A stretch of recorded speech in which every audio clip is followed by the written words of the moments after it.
same time with solar flexible jagala ontangazemoko ku nsonga eyafiye katono because wetugendedde okugira ku mpewo ada trending nnyo mu ebyo nga obo gwenso kugamba nti mukwano gwe Katamba MC Kat aina ne post gyataddeyo n'agamba nti federation mwagamba nti mwatufiye mwa milioni 15 Katz himself ne mugamba nti naga nti bamuwa milioni 10 baleta obujulizi obulaga nti sente bazwa mu bufunze nti federation yakyogera.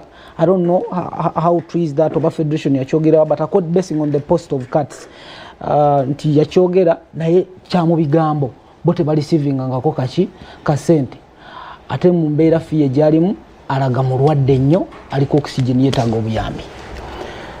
Okutwaliza wamu fiye tumusasire embeera gyabadde ng'ayitamu emabegako wali wonna.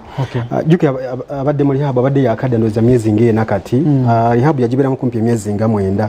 Ekyamutwala mu rehab byali bingi kozesa biragalalagala n'okusiza ku posti eyo ng'omanyi kati sakola obubadibadi bwe mu mbeera yonna esoboka fiye ali fine. Fiye talina buzibu tali admitted wantu wonna.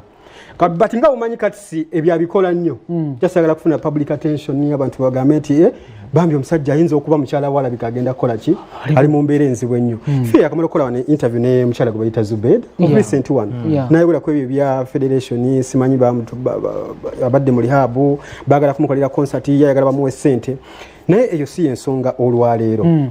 Fiye yetaaga buyambi era nga abayimbi abalabo nabo bakiyiseemu obuuli awo kubanga ebbanga lyaberedde mu rehab twalituwooza nti oba ateredde kubanga aliyo ne badidi muchwa didi nalaba kati ateredde jostedi kati ali okay jamikali kyasimanyi oba naye ali fine ninga nakoma okumanya nga naye ali bulungi nabala fiye kikyaganye fiye just nga we nabagamba nga yakavaayo nti fiye yetaaga courageous moment kumuzzamu maanyi kubanga omuntu abaddeko sita newaffe mu busiraamu bagamba nti sasira nnyo omuntu abaddeko ne ssente n'amala n'akola ki n'avuwala kati fiye abadde sita ebbanga lyonna nti niwe yazaalira oyo omwana we bambi kisa kye Abigail gwayina mu Katsi nti yali mu ttutumu ery'amaanyi kati Katsi yennyini ne bafunamuko obutakkaanya social media n'azikuwa YouTube n'agitwala music byonna n'abitwala ne brand n'ekyuka ebadde fiye music n'efuuka Katsi music kati omukyala n'addamu buto n'afightinga back n'alwana so Katsi ate abantu balina okukitegeera nti omuntu Katsi gwasinga okwagala mu nsi muno ne gwasinga okulowoozaako ye fiye mutoni.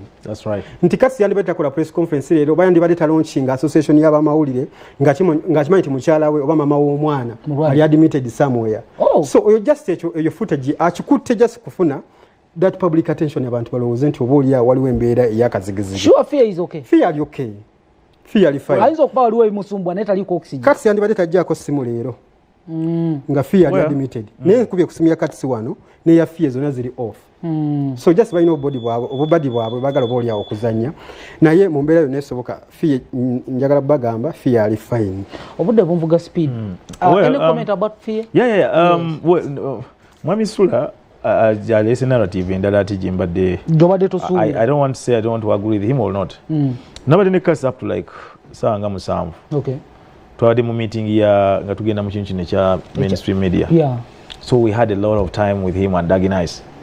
A long time actually. Nemba vaako nemba lekawo mpira ndo zati mpira gwa Arsenal nemba vaako nga ku 1 o'clock nadengenda mu byange bya bipande and all that. Now nga Katsi ayina obuvunanyizibwa okubira bano mwe today bichando that amado obuvunanyizibwa ayina bana kati nange ne tuvugenda ne tuzuka nga tulina appointment ya ya sawa 8:30 to 9 tufena tukwatagane. Okay. Tutuze tulina okuba ne pressure Katsi taliwo nga masimu tegaliiko.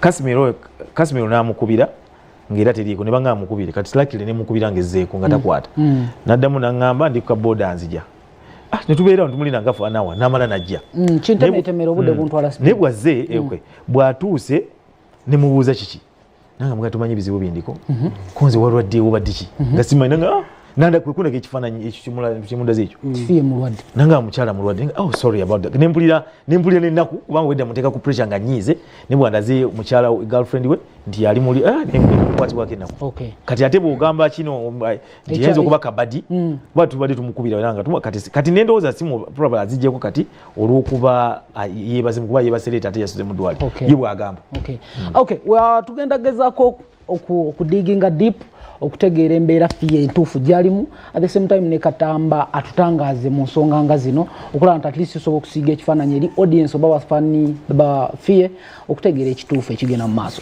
njaga osigning out tusula just 1 second at the same time obudde butulese kale mwebale nnyo abadde batulaba ku BBS Telefina awangaale nnyo kabaka wange honorable nze jabbajukiza ennaku zomezi 15 basebo ne banyaba abenakawa mwenna abawangira mu Nakawa West banafa abali mu Lusenke abali mu Godown enaggulu abali emirimu lya mwenna